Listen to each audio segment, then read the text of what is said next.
Hello, everybody, and welcome to 38 Weeks to Go, your weekly podcast about fantasy football.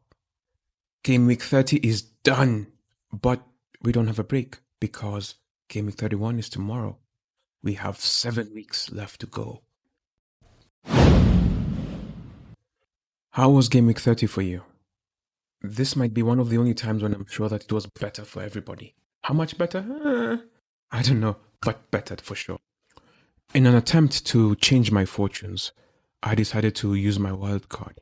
And for the most part, it was a success. I got 69 points, whilst the average was 47. So it was good. I think the only problem I had was that I didn't choose a good captain. That's not to say my captain didn't return. I chose Salah. It's just that Palm had 15, Son had 10, and Gordon had 8. So that would have been higher. My lineup looks like this. In goal, I had Onana. In defense, I went with a back three with Pedro Porro, Bradley, and Ait Nouri. In the midfield, I had Salah, who was my captain, Palmer, who got 15, Son, who got 10, Gordon, who had 8, and Havertz, who had 3. Then I had Haaland and Muniz at top. On the bench, I had Kelleher, Solanke, White, and Ake. This might have been a good week to use my bench boost as well. But overall, I have no complaints. It's just that everybody else performed, so I didn't even move on the table much, but I'm happy. Now, looking at the fixtures, the best game of the weekend was the first game of the weekend. Newcastle 4, West Ham 3. This game, wow, it was just like a variation of that Bournemouth-Luton game. Gordon was a key man in this game, because he ended up with 3 assists and a red card, so that really affected his bonus. But anyway, Gordon puts himself in a tricky position that the defender tackles him and they win a penalty. Isak steps up and scores. I'm not sure if you've seen the highlights for this game, but just look at Antonio's goal. The pass that is delivered for him was maybe one of the passes of the weekend. Paqueta, nice lobbing through ball. Antonio finds himself alone. Good goal. Then Jared Bowen finds Kudus with a clever ball. 2-1. Before we know it, Areola gets injured. So sorry to you guys who have Areola. Then Kudus returns a favor for Bowen and gives him the ball. 3-1. And then Livramento gets injured, replaced by Almiron. Almiron gets injured. And this is important because Harvey Barnes comes on. Gordon does his thing again, gets stripped in the box, penalty. Isak scores another penalty, 2 goals. And then Isak gives a very good ball to Barnes, 3-3. And then Anthony Gordon makes a run at the corner, passes the ball to Harvey Barnes, and Harvey Barnes puts in a nice curling effort, and it was a beautiful goal to win the game, 4-3. Isak finished with 3 bonus points, Kudus with 2, and Barnes with 1. It was a great comeback. You'll be very happy if you're a Newcastle player or fan. West Ham, very disappointing result for them. Our most surprising result of the weekend was Sheffield 3, Fulham 3. I'll be honest, this game had me sweating because I got burnt last week, if you remember. Muniz, 9 points on my bench in a week that I got 15 or 16. And so he had more than half of my points. But he was on the bench. So this time I said, okay, wildcard, bring him on, make him start. So start he does. Then in the 58th minute, Bertrand Diaz scores. I'm like, oh no. At this point, I'm like, okay, at least I didn't put a Fulham defender. Fulham score. I look, it's Palhinha. I'm like, okay, I thought it was going to be Muniz. Then McBurney scores off a Bertrand Diaz pass. And I'm like, 2-1, okay. There's still time, 68 minutes. 70 minutes, Bertrand Diaz scores again, 3-1. And I'm like, why did I make this decision? So I keep looking, I keep refreshing. 86th minute, 3-2. I'm like, okay, is it Muniz? Because at the back of my head, I'm like, this guy only scores at home. So I knew it was risky to put him in an away game. But then also, it was Sheffield. So I figured if there's any time for him to break this thing of not scoring away, it would be this game. Nothing. So 90 plus 3, 3-3. I look at my phone, it's Muniz. I'm just like, yes. And if you haven't seen his goal, that might be the goal of the weekend. Either that or the goal Chelsea conceded, the first one. Beautiful goals, both of them. Bertrand Diaz finished with 3 points. 3 bonus points.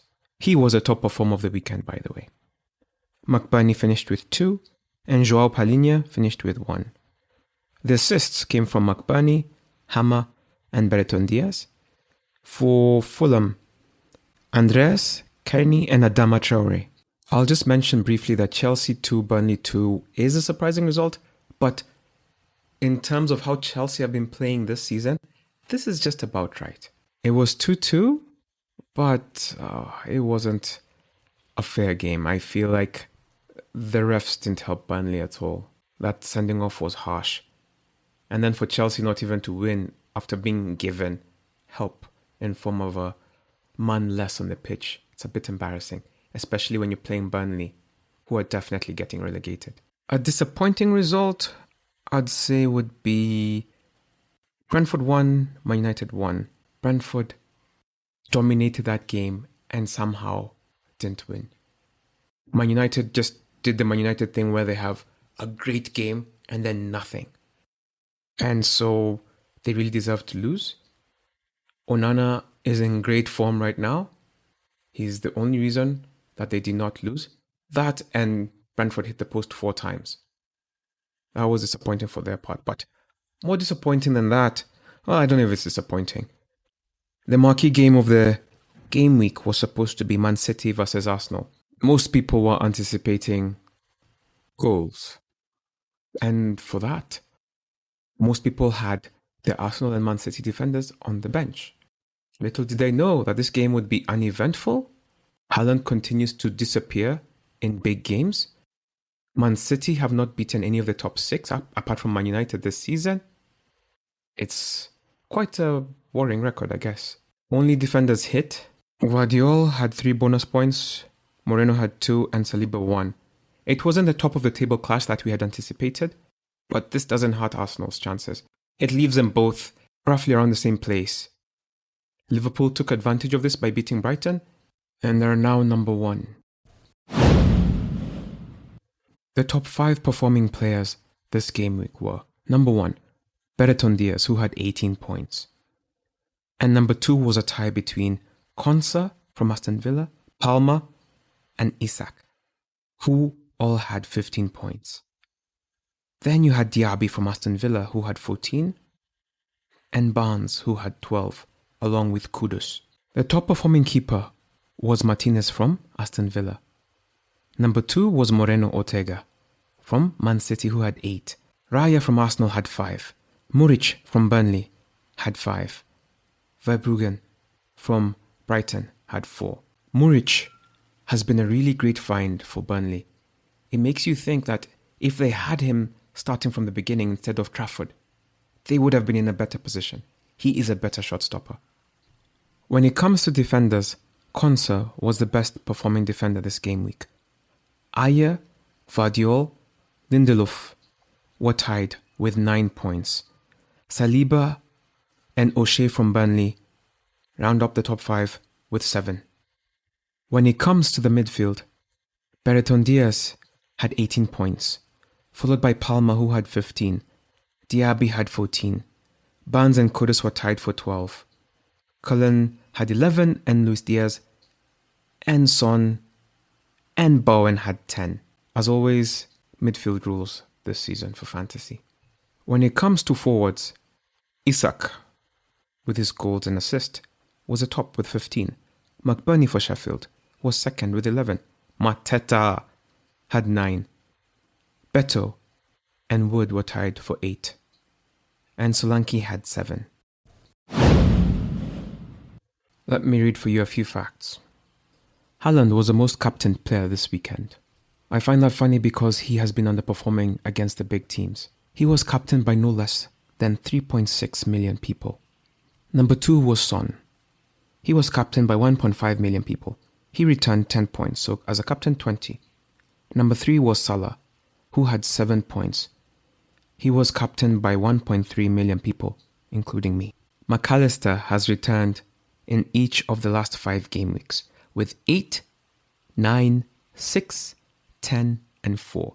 So if you're looking for an unlikely differential, he could be your guy. Berton Diaz was only chosen by 6,000 players, but he was captained by 56 of them. Those people made quite an interesting decision. I don't understand it, but I mean the captaining, not choosing him. But well done to them. Manchester City's 57-game goal streak at Etihad Stadium comes to an end. They had gone 57 games scoring at home, and now it is over. Isak now has a better goals per 90 than Haaland. He has 0.84, while Haaland has 0.81. So, if you're looking for a reasonably priced striker, Isak is looking like the one who's going to score. The most transferred in players this week were Isak with over 215,000, Salah at number 2 with 191,000, Palmer number 3 with 120,000, Darwin Nunez 104,000, and Ben White 100,000. Top players out this week were Watkins with over 380,000 people removing him, Walker 86,000 let him go, Gordon 84,000 let him go, Maddison 73k let him go, and Douglas Luiz 67k let him go. When it comes to our group, 7 people captained Son and 7 captained Salah, 5 captained Palmer, 4 captained Haaland, 1 captained Fernandes, by this point you know who it is, and 1 brave person captained Saka. In our group, the most brought in player was Salah. No less than 9 managers brought him in, followed by Son. 6 people brought him in. Muniz, 5 people brought him in. Pedro Porro was 4th. 3 people brought him in. And then number 5 was a 3-way tie between Kelleher, Bradley, and White with 2. The most sold player in our group were number 1, KDB. 5 people are done with him. Morris from Luton, 4 people sold him, along with Saka. 4 people sold him as well. Bowen and Doughty also were released 3 times. I'm very sorry for you people who lost Bowen. That's painful. And then Gabriel and Tavernier were released twice. Our manager of the month is Vic Nyadimo. In the month of March, he amassed a total of 239 points. Number 2 was Maina Kamau, manager of Dimori FC.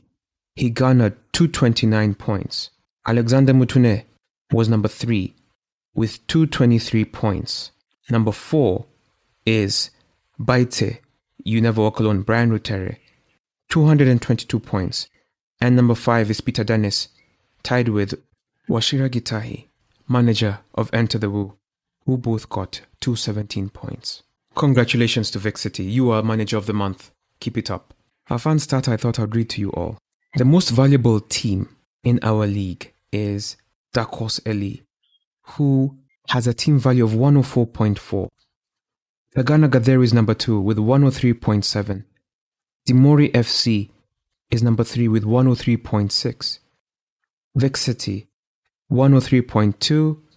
And then number 5 is actually Peter Dennis with 103.2 as well.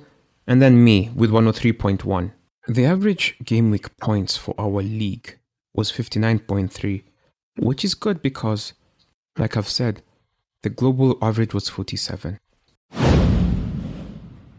Looking at our table, Vic City had the most points this week with 78 points, followed by Mr. Leon Moche, Why Are You Running? 77 points.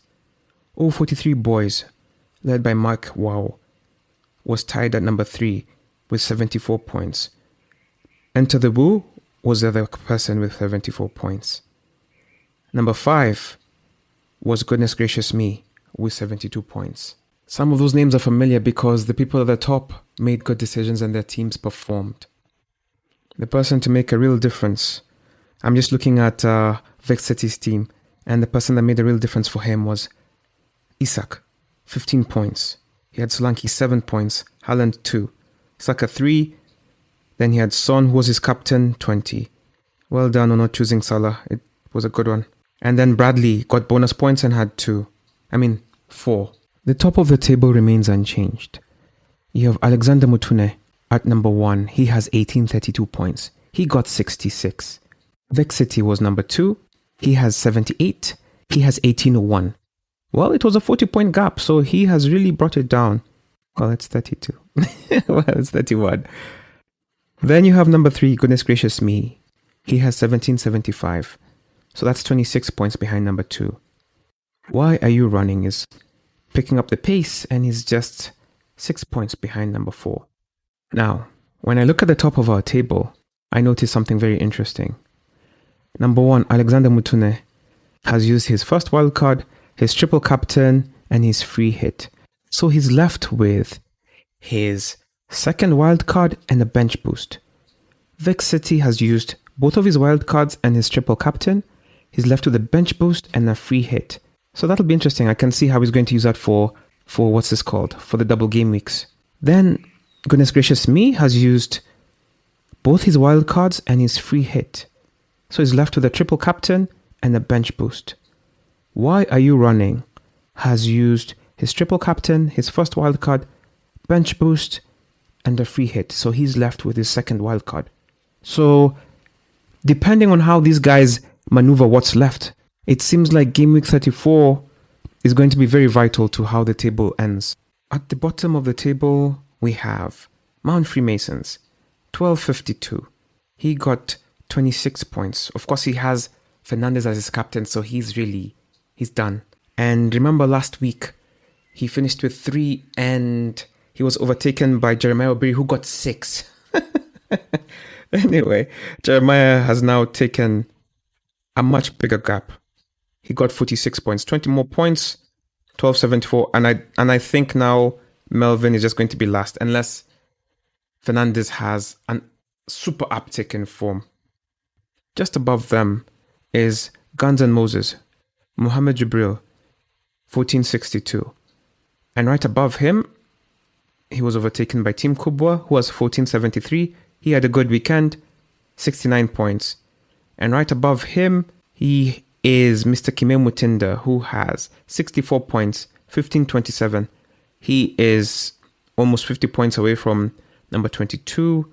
So that one is done. And he's also about 20 points behind number 20. So that one is going to be a tight race at the bottom. Number 1, in terms of points this week, is a guy called Towet. He had 120 points. He played his bench boost, which was a good decision. His biggest points getters were Saliba with 7, Konsa with 15, Son 20, Palmer 15, Isak 15, Martinez 10, Bowen 10, Solanke 7, Tony 5. That was a great return. Newcastle play Everton tomorrow.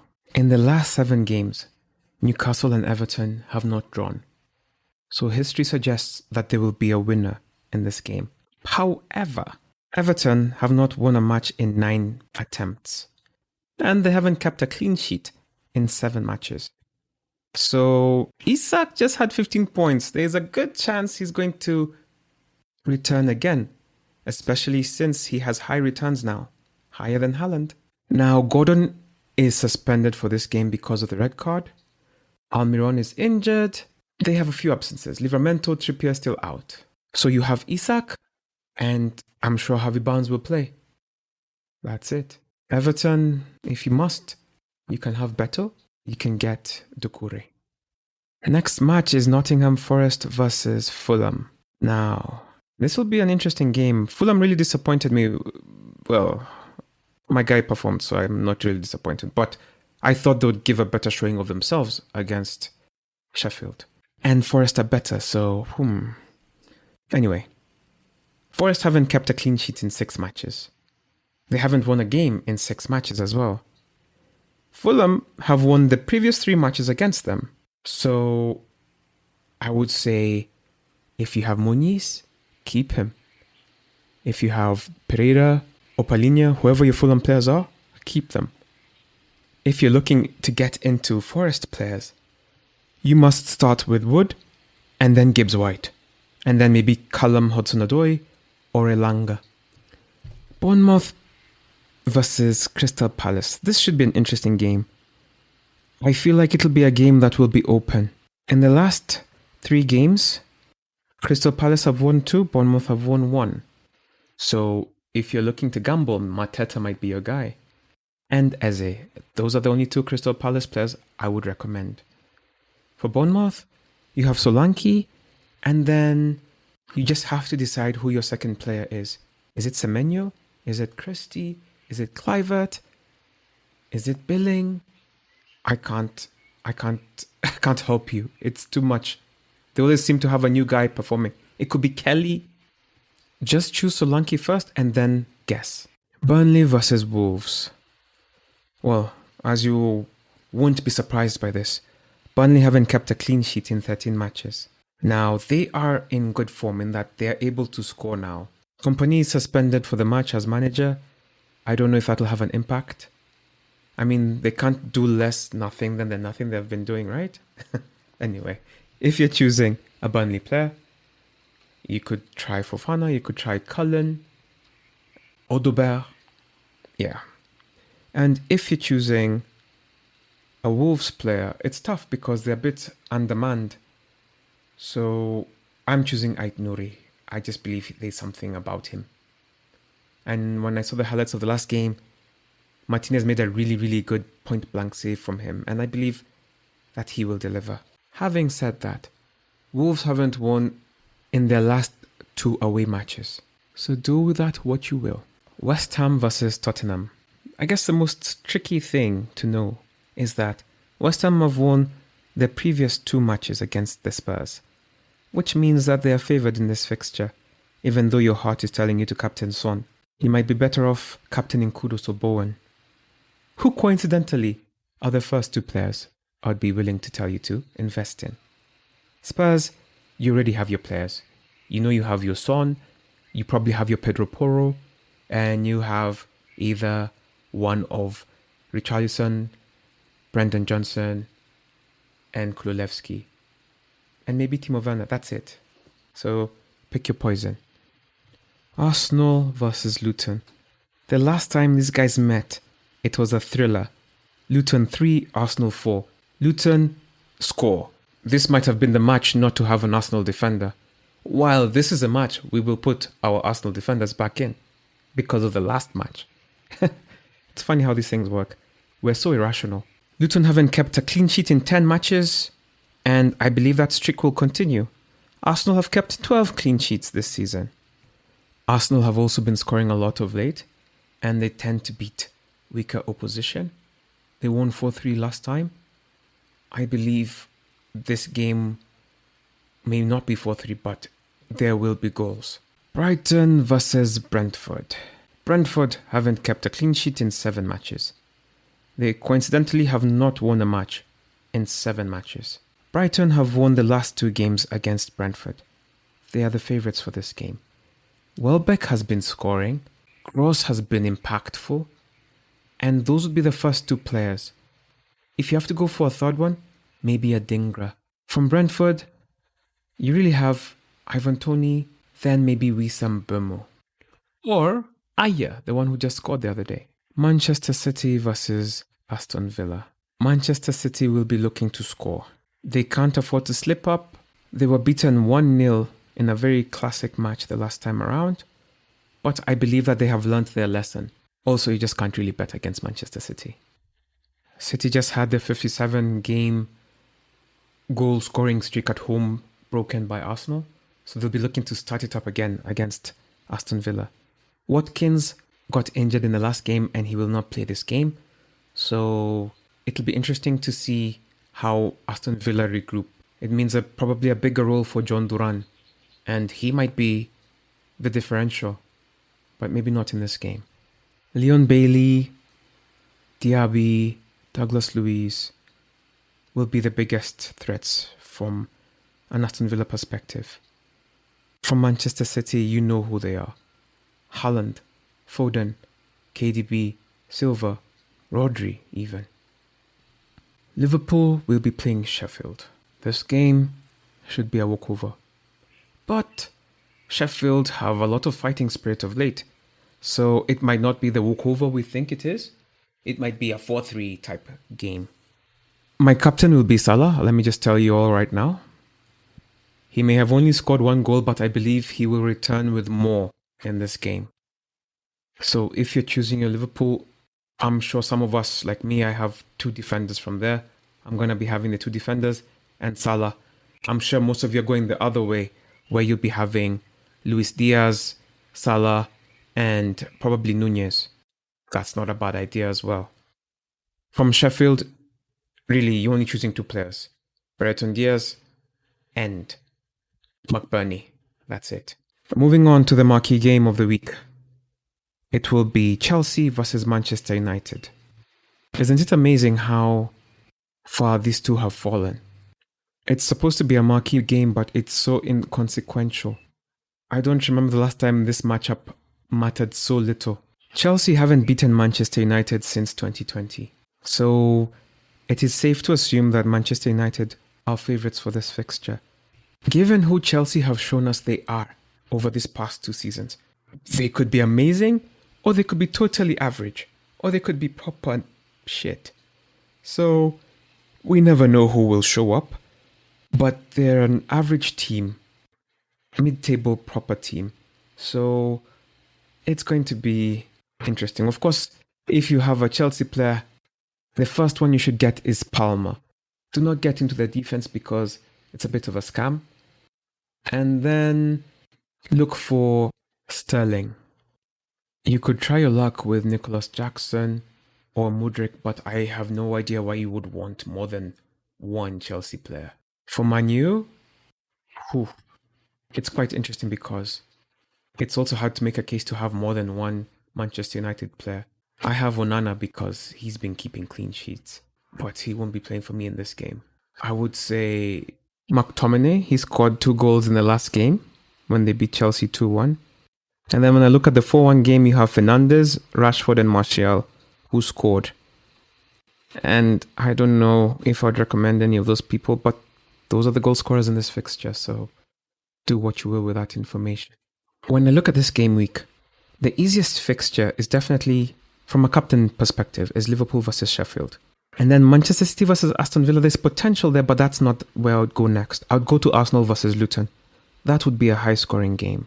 And given Newcastle's recent game, it wouldn't be a bad idea to captain Isak, even though they'll have a few players missing. Now, this game week will take many of us by surprise. So let me just say it now. Make your team. Make your team. Make your team. Apart from that, see you on the pitch. Good luck, manager. See you tomorrow. Bye.